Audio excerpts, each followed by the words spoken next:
Social media, it is a large part of our life nowadays, but I'm going to talk to you about the negativity of social media. It's kind of a controversial situation. YouTube, Facebook, Twitter, Instagram, Pinterest, those are all forms of social media. I'll go over who's most affected by it, how this affects them, and why.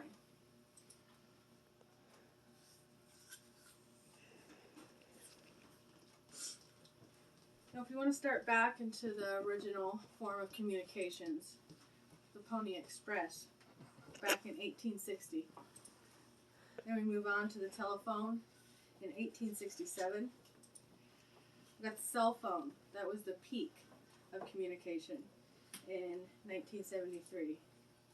First computer for home was 1997, and social media started in 1997.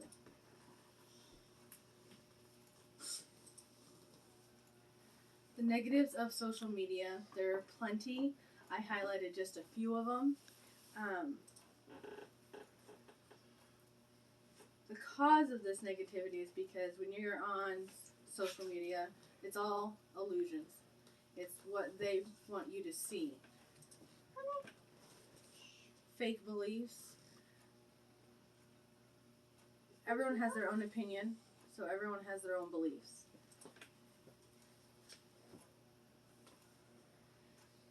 Feeling involved. So if you're somebody that is a homebody, you get online and you're able to connect and talk to other people that you feel are in the same situation without having to leave your home. That is another main point of social media.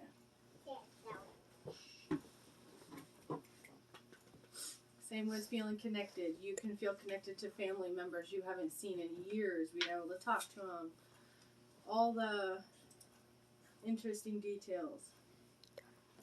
Competitiveness. You have people that are posting pictures to see who's the better one, or posting posts that are trying to figure out who's the smarter one. Everything can be competitive with it. The negatives of this, misleading facts. So, not everything on the internet is true. That's a hard one to understand for some people.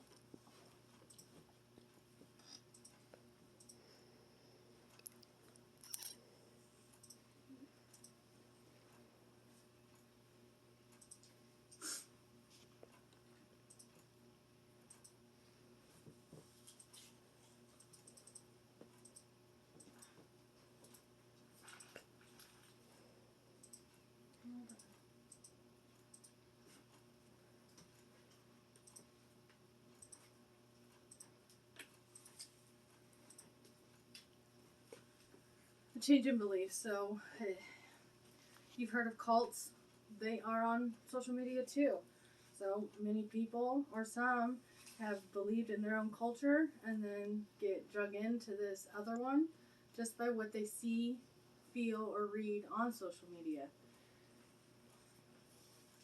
Grouping, kind of self-explanatory. Everyone likes to be involved in certain things.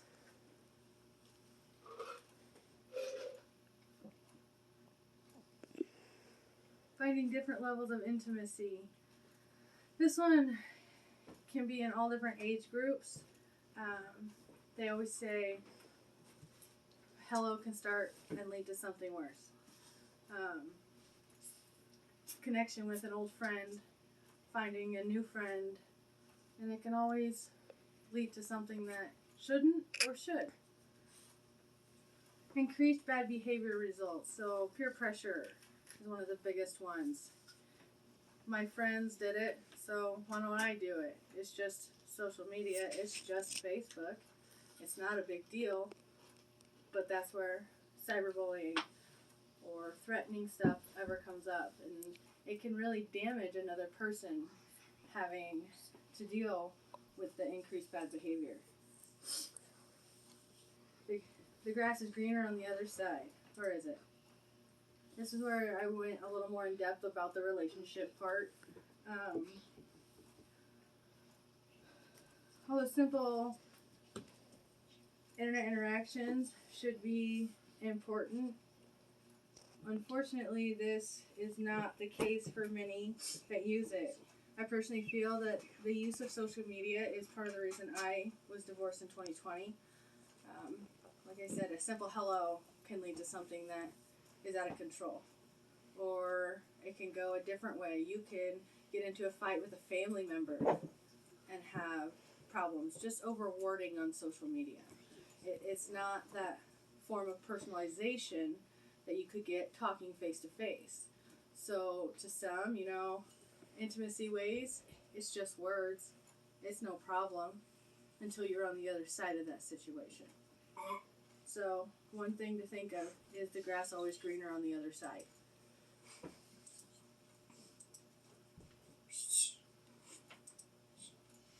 Who's most affected by social media?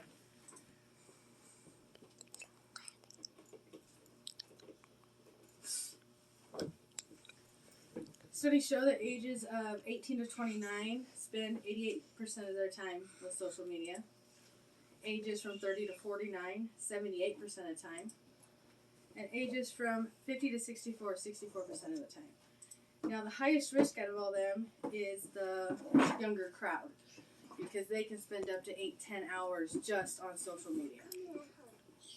And in that time, that's when the cyberbullying and all this stuff happens. Or there could be positives too, but the more we're seeing it, the more negatives that are coming out of it.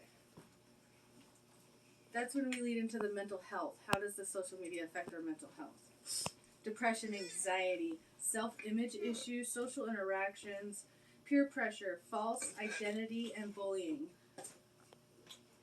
When you're on a social media site and you have people telling you you're ugly, you're stupid, that really can put a person down into depression and have anxiety, which can also lead to self-isolation, which is when they get caught up in social media. So it's a vicious circle. Peer pressure, I went over that before. Face-to-face peer pressure is to be no different than internet peer pressure. It's still leading another person into doing something that they shouldn't be doing. False identity. When you post that picture with filters, is that you? Or is that a false identity? Most of the time it's false identity. You change the way you look, it's not correct. So that's how a lot of people get drawn into this. And then when they see a picture that's actually you, there comes the slander, there comes the bullying, the cyberbullying. Personal relationships, friendships, families, social and intimate. It doesn't take much for you to get into a conflict on social media just because you misread or you misunderstood. Well, that's a pretty big negative for that. And it affects each one of these categories. Friendship, family. I know people that don't talk to family anymore because they got into it on social media. School or social. That you see a post about somebody across the town or cops or anything like that, and is all that information true? No, it's not. Not all of it, maybe some of it, but it's still going to lead a negative path for that person that was exploited there on that social media aspect.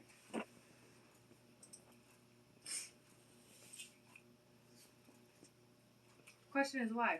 Why is social media such a negative part to us? Why does social media have such an impact on our lives? Well, we're surrounded by it. Every part of our life has some form of social media connected to it. Your personal life.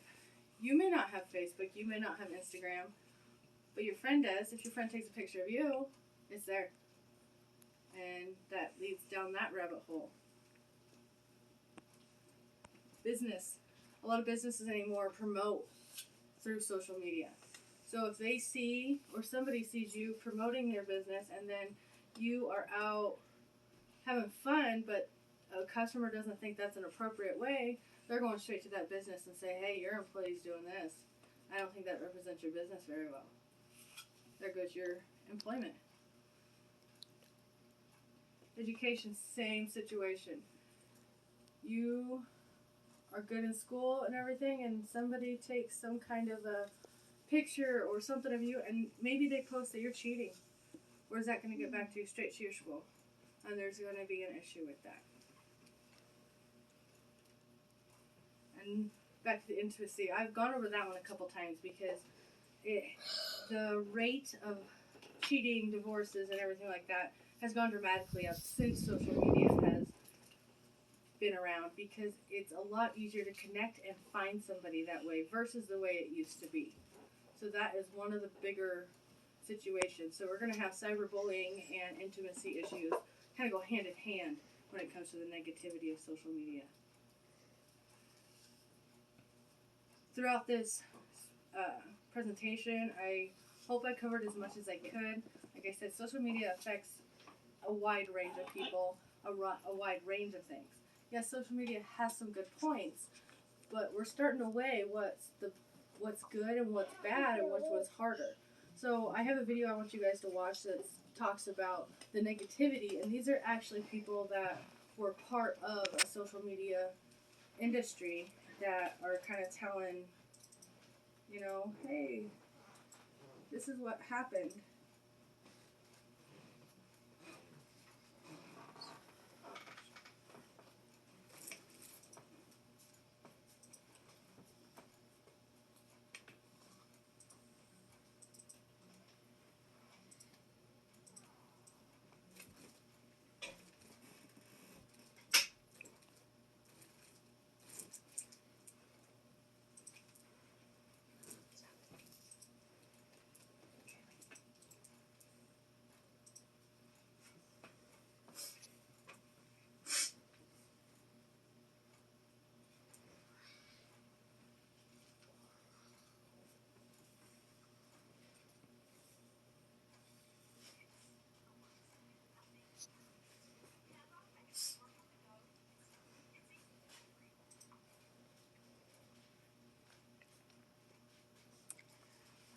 Here a warning about Facebook and what some believe it's doing to kids.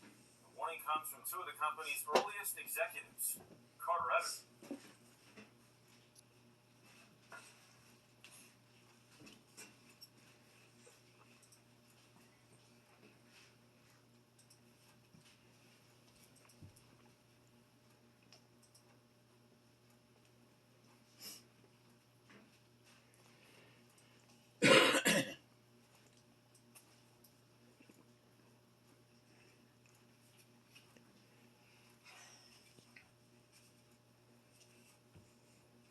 Executives. Carter Evans is following this. We kind of knew something bad could happen. Chamath Palihapitiya, a former Facebook executive once in charge of user growth, now says he has tremendous guilt about the social network he helped build. We have created tools that are ripping apart the social fabric of how society works. And it's influencing the next generation. Studies show 92% of teens go online daily, and 1 in 5 young people regularly wake up in the night to send or check messages on social media. People need to hard break from some of these tools and the things that you rely on. The short-term dopamine-driven feedback loops that we have created are destroying how society works. No civil discourse, no cooperation, misinformation, mistruth. Bad actors can now manipulate large swaths of people to do anything you want. He's not the only social media executive blowing the whistle. Former Facebook president Sean Parker recently said the initial goal was to get people hooked. You're exploiting a vulnerability in human psychology. The inventors, creators understood this consciously, and we did it anyway. We have to hold the tech industry accountable. Jim Steyer is founder of Common Sense Media. They, in many cases, have ignored the consequences, some of the downside of some of the innovations they brought to our society. You don't realize it, but you are being programmed. It was unintentional, but now you got to decide how much you're willing to give up. In a statement, Facebook pointed out that Palihapitiya left the company more than 6 years ago, and a lot has changed since. So, obviously, with even that video, previous employers or ones that worked with them see the problems and negativity with Facebook or any social media. So, again, I just wanted to go over some of the points that I felt were needed to know about the negativity of social media. Thank you.